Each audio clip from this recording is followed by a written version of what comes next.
We'll guide you through how to set up a Vercel Monorepo, ensuring your development workflow is both efficient and organized. If you find this helpful, consider subscribing and liking the video.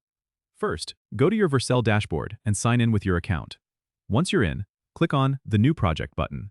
You will be prompted to import a Git repository. Select the repository that hosts your monorepo.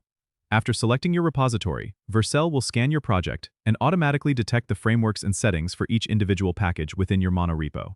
Make sure each package or project has its own configuration in its own directory, as Vercel will use these to deploy each project individually.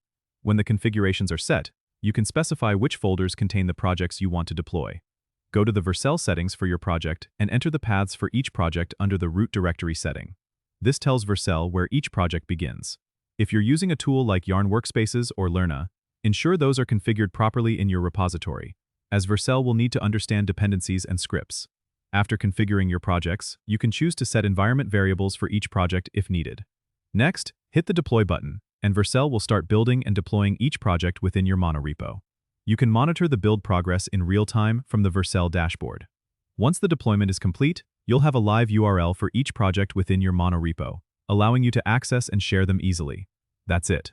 Your Vercel monorepo setup is complete, streamlining your deployment process and keeping everything under one roof.